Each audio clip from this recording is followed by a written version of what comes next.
every time you feel sad, angry, jealous, whatever it is that is putting you in a place of resistance, that just simply means you lost your connection with the higher power, and that your higher power has different vision, higher vision from your perspective, and that's the reason why you are feeling bad.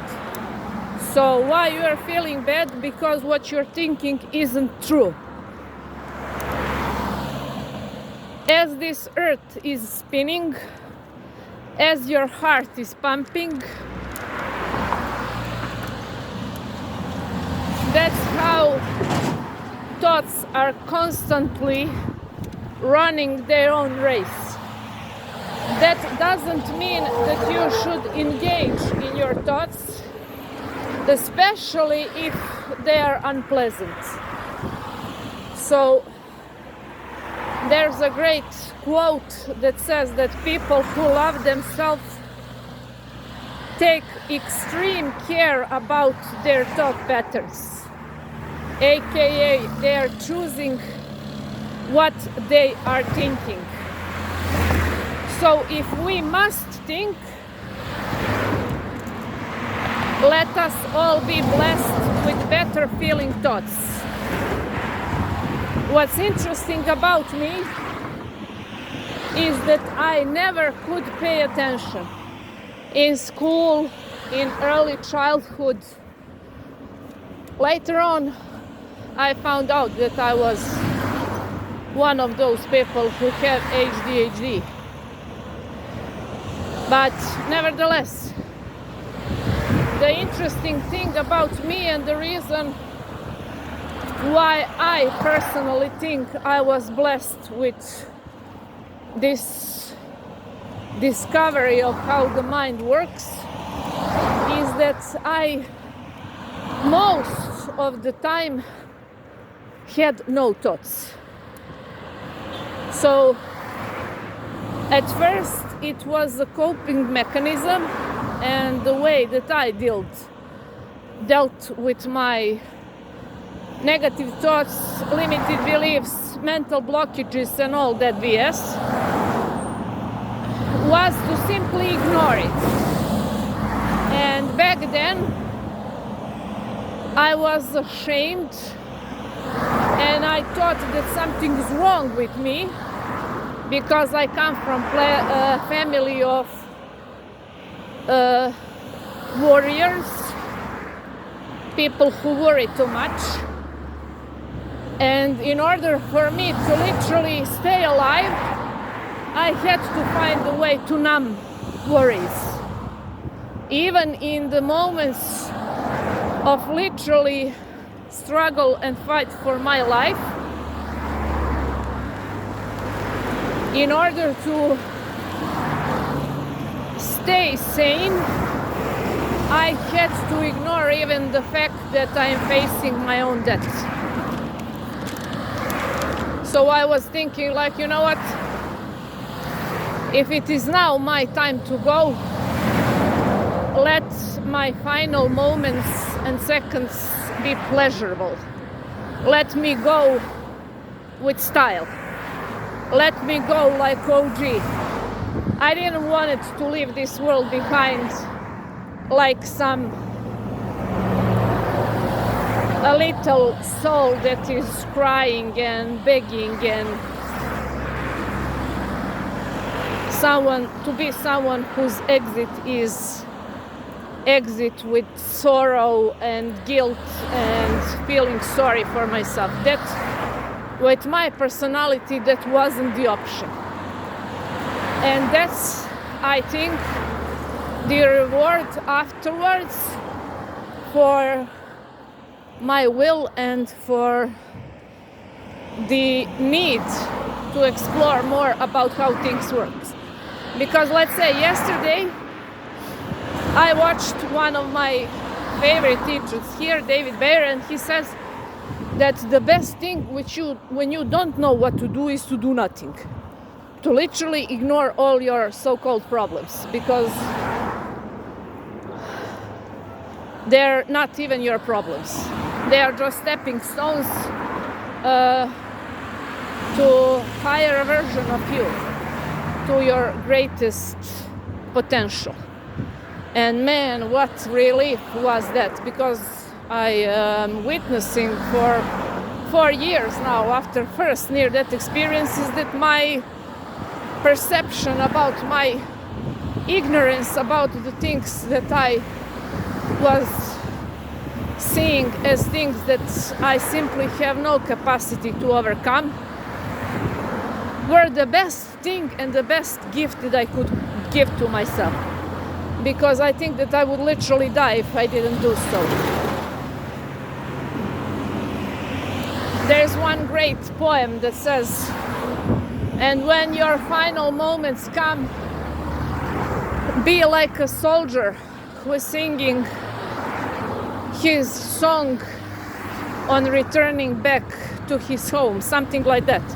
Don't be those who are begging for a little more time. Well, I was like that soldier. Army is in my genes. My father is soldier, retired soldier, and simply I inherited that discipline from him. The best thing to do when you don't know what you should do is to do nothing. The best thing you can do if you're not capable to still reverse thought that's unpleasant with the pleasant one is to ignore them completely, all. That's what's interesting about me. And most of the time, even when I was younger, I wasn't thinking too much, because I burned myself out for periods of time, long periods of time, and then I literally found myself in a place with zero thoughts. And I thought that I was losing my mind, but actually my mind was coming into place. And more videos and teachers are saying that quote, "I think, therefore I am," is BS, especially if you don't know how to have control over your thoughts. Now more and more people are saying that novembar subota, početak festa 19 časova. Cijena ulaznice 700 the less thoughts you have, the less thoughts you have, the more blissful life you will live. And